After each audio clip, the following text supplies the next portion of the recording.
বিসমিল্লাহির রহমানির রহিম। আসসালামু আলাইকুম ডিয়ার ভিউয়ার্স, আশা করি সবাই ভালো আছেন, সুস্থ আছেন।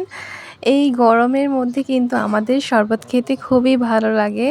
আর এখন যেহেতু আমের সিজন চলছে, আপনারা অবশ্যই আম দিয়ে একটি মজাদার শরবত তৈরি করে ফেলতে পারেন। আর কাঁচা আমের শরবত কিন্তু খুবই মজা হয়। আপনারা চাইলে এইভাবে কিন্তু মজা করে শরবত বাসার সবাই মিলে খেতে পারেন। তো আমি আজকে দেখিয়ে দিচ্ছি কিভাবে আপনারা শরবতটি রেডি করবেন। এখানে নিয়ে নিয়েছি আমি 2টি আম। 2টি আমকে সুন্দর করে ধুয়ে কুচি করে নেবেন।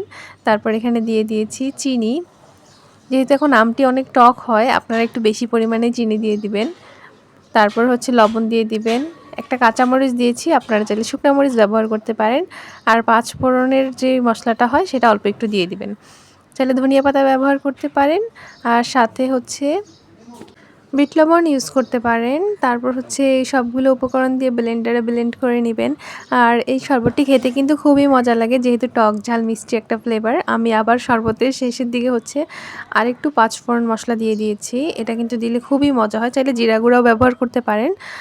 এই তো ভালোভাবে সবগুলোকে একত্রে ব্লেন্ড করে নিতে হবে। আর এই শরবতটি কিন্তু আমাদের স্বাস্থ্যের জন্য খুবই উপকারী। আর আম খেতে কিন্তু সবার কাছেই খুব মজা লাগে। এখন যেহেতু গরমকাল চলছে, আপনারা অবশ্যই এই শরবতটি বাসায় বানিয়ে সবাই মিলে মজা করে খাবেন।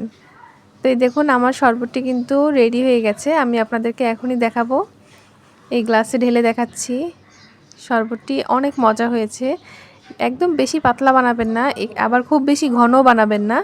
এরকম বানাবেন, তাহলে দেখবেন খেতে কিন্তু খুব মজা হয়। তো এই তো আমার শরবতটি রেডি। ভিডিওটি কেমন লাগলো অবশ্যই জানাবেন, কমেন্টের মাধ্যমে লাইক করবেন। সবাইকে অসংখ্য ধন্যবাদ।